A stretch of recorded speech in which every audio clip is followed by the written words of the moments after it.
Tell me in the comments where you're reading this from. I love seeing how far these stories travel. If this piece moves you, please subscribe and share. I've got an extra scene saved for tomorrow that you won't want to miss. Life has a way of flattening a person, then handing back a miracle as if nothing had ever happened.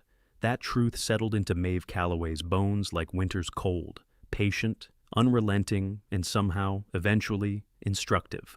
One winter after another took more from her. A husband, then a health she once took for granted, then the ease of youth. By the third year of widowhood, she had learned the language of loneliness, how to hear the creak when others only heard wind, how to weigh the cost of coal and flour, how to keep the lantern burning when the nights grew long and mean. Her cabin sat on 40 stubborn acres high above the valley, the land her late husband, Thomas, had wrested from rock and rattlers in 1868. They called the rise Raven Ridge, because ravens nested in the pines and croaked like old men who'd seen too much. Maeve liked the quiet. It kept gossip at arm's length and the sweetest memories kindling just inside her ribcage. On a night, the February wind felt like it had teeth. Something tapped at Maeve's door so faintly she almost missed it. She had been sewing by lamplight, the needle a metronome for her thoughts, when the knock landed somewhere between breath and thunder. No one came out this far unless the trail left them with no other hope. The nearest neighbor was 6 miles down and an army of storms away. They spoke only when they had to. Maeve's hand went to the Winchester above the door. Thomas had taught her to shoot better than some men. Danger had come before in many small, rude packages. Mountain drifters, coyote-eyed gamblers, an argument or two turned ugly. She called, "Who goes?" And the voice that tumbled back was thin as thread and not quite steady. "Please, ma'am, I'm hurt."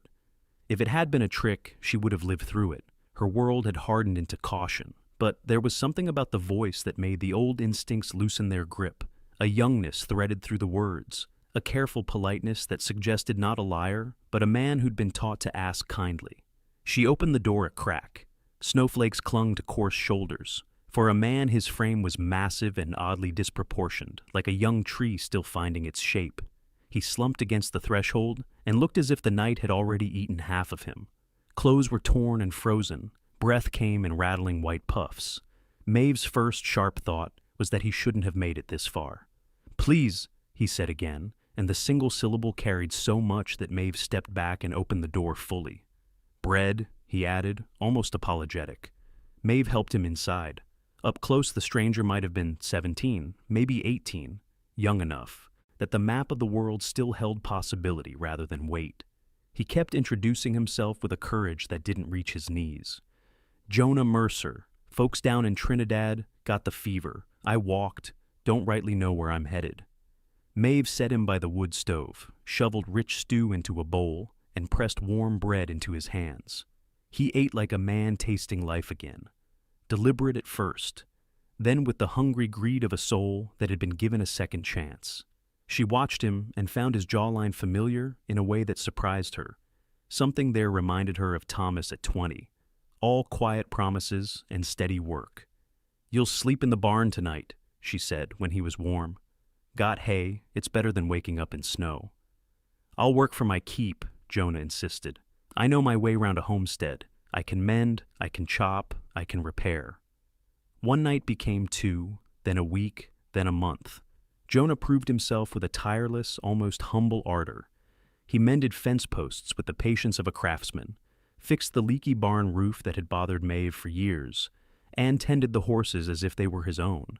His hands were enormous and sure, but they handled small things with surprising tenderness, threading a needle, cradling a newborn calf, hollowing a wooden bird from a chunk of pine. Evenings softened into something Maeve didn't expect. After supper, they would sit by the fire. She would sew, and Jonah would carve little animals. The mantel filled with a menagerie. Eagles, mountain goats, a tiny horse so like Thomas's old gelding, Maeve would often find her finger brushing its mane. Jonah's presence was a quiet kind of balm. He was grateful, unfussy, and the conversation between them moved from practical to intimate in the small ways that build up to risk. A shared joke, a memory of summers that felt forever away, the sudden, accidental grazing of hands. "You remind me of him, you know," Maeve said one April night when Jonah had just finished coaxing life from a block of wood with his small knife. "Thomas, when he was young." Jonah paused. He built this place, didn't he? He did, Maeve said. He made a life out of rocks, and he made me laugh. Some mornings I still wake and half expect his boots by the door. He's still here, Jonah answered softly, looking around like he could see the past sitting in the corners. In your hands, in the way you keep this place. It was a small, harmless sentiment. Until it wasn't. Over the months, the boy she had pulled out of the cold turned into a man who stood straighter, whose laugh came from deep in his chest, whose eyes could hold her steady. The line between gratitude and something deeper blurred in ways Maeve hadn't authorized. The age between them, nearly 3 decades, loomed like a cliff. She chastised herself for feeling anything beyond maternal fondness. He was, after all, a man who'd filled her barn with warmth and her evenings with company. The truth, once recognized, has a peculiar force. One night, in the hush after supper, Jonah laid down his carving tool, reached for Maeve, and said plainly, "Maeve, I want to stay. I want to be more than a hired hand." She recoiled as though struck. "This is wrong," she told him, and believed it fiercely in the moment, because the town below was full of eyes and tongues, and the law sometimes put women away for being inconvenient. Jonah stepped closer, all the gravity of a young man who had been humbled by near death, and then had something like devotion planted in his chest. "I love you," he said. "I have since you opened that door to me." For one exquisite doomed minute, Maeve let herself imagine the life this could be. A man at her side, a partnership that needed no permission but their own.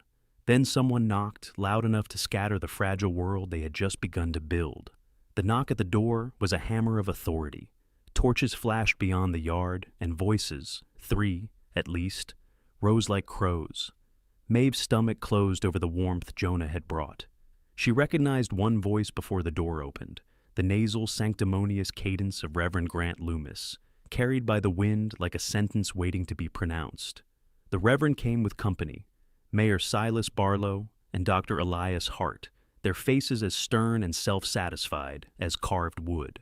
They walked in without asking and read their duty to Maeve with the same relish others might read scripture. Loomis set his jaw as if about to cast a moral stone. "We need to discuss your living arrangements," he intoned. The words meant less than the scorn behind them. Jonah stood without ceremony. "This is my home now," he declared. "I won't be driven off." Mayor Barlow, who had teeth darkened by tobacco and a mind always calculating interest and advantage, sneered. "Young man, you live under a woman old enough to be your mother. It's improper. The town will not abide impropriety." The doctor, Dr. Hart, produced a small leather journal with a flourish. "Miss Calloway's activities have been closely observed," he said in a tone that pretended clinical distance but thrummed with accusation. He read aloud, "Subject observed conversing intimately with a young male. Subject observed allowing said male into cabin after dusk." The journal's sentences meant to cradle gossip in an evidence-like shell. Maeve felt the world contract, the ordinary domesticity of their days. Shared meals, a hand placed on a shoulder, the quiet companionship had been recast as a crime. Her throat burned. Jonah's jaw tightened. "We'll be asking you to separate," Loomis announced. "This will not stand." "And if we don't comply?" Jonah asked, the word like a hard pebble in his mouth.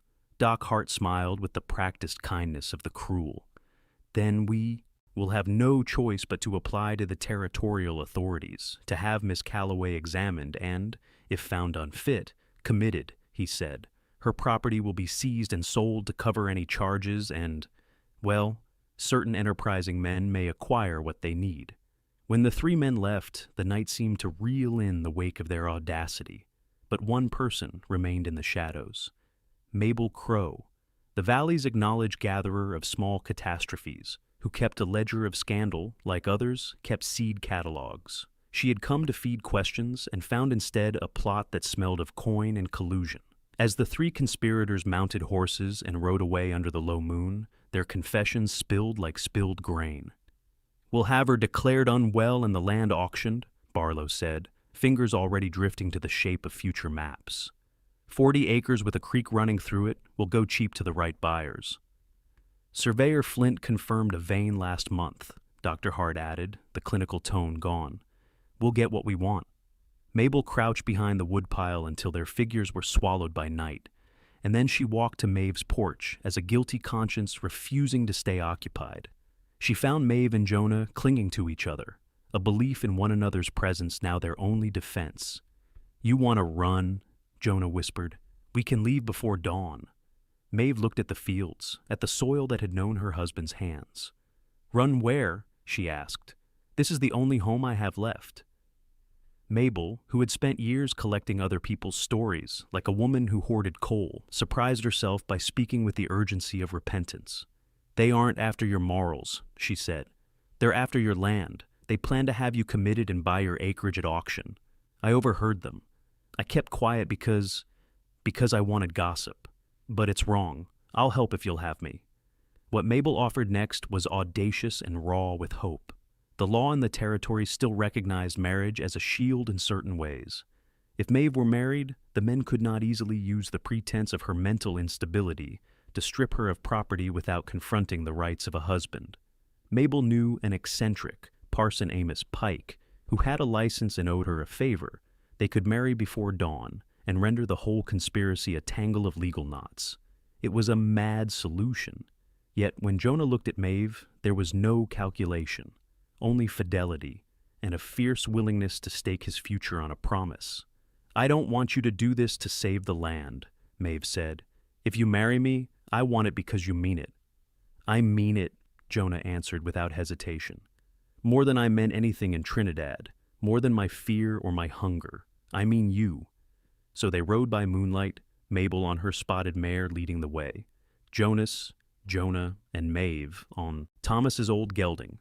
Parson Pike's cabin was a ramshackle sanctuary of relics and whiskey. He grumbled, he swore, but when the situation was set out before him, the man who had seen 1,000 frontier confessions steadied. By lantern light, they were wed with a simple ceremony and the sworn words that made two people legally bound under territorial law.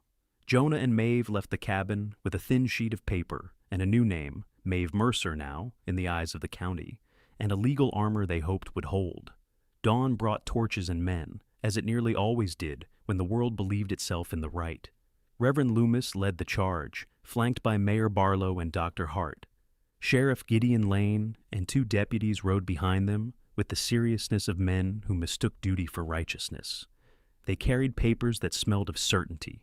Maeve stepped onto her porch, Jonah at her shoulder, and she said plainly, "I'd like you to meet my husband." The effect was immediate. The smugness in the men's faces cracked like thin ice. Sheriff Lane examined the marriage certificate with the deliberation of a man finding an inconvenient stone in his shoe. Parson Pike's signature was old and blotchy, but legitimate. The sheriff straightened and regarded the group with new, neutral eyes. "You can't just marry your way out of everything," Loomis spat, but his voice lacked the steel it had in the night. "You married," Dr. Hart began, then faltered as Sheriff Lane's hand rose. "We have commitment papers," Hart insisted. The sheriff looked at Jonah. "How old are you, son?" 18, Jonah said. "I turned 18 in January." A murmur moved through the men. The legal foundation they'd hoped to use, declaring Maeve incompetent in selling the land, crumbled under the simple fact that she now had a husband of age and a valid marriage. The surveyor, Ezra Flint, who had been brought in as a witness, now looked nervous because he'd ridden into a hornet's nest of his own making. His last map had shown mineral lines that could make a man a fortune. Judge Alistair Pierce had heard whispers and come up the ridge to see for himself. His presence tipped the scales. A judge's interest in a small-town conspiracy had a way of rearranging more than papers. "Conspiracy to defraud is a serious matter," Judge Pierce intoned after listening to testimonies. He instructed Sheriff Lane to take statements and to detain those whose words didn't match their deeds. Mayor Barlow and Dr. Hart and Reverend Loomis found themselves suddenly answering to a higher law than their own appetite. Jonah's temper, usually subdued and controlled, flashed once. He lifted Mayor Barlow by the shirt as if the mayor were a recalcitrant boy. "You threatened my wife," Jonah said quietly. "You threatened her home. You will not lay a hand on her again." The threat was understood, and it mattered that Jonah looked like a man who would follow through. In court, the conspirators were exposed, a scheme to brand a widow as unfit, to have the county seize a homestead, and to split the spoils. Their sentences were not light. Frontier justice has its own muscles when it smells corruption.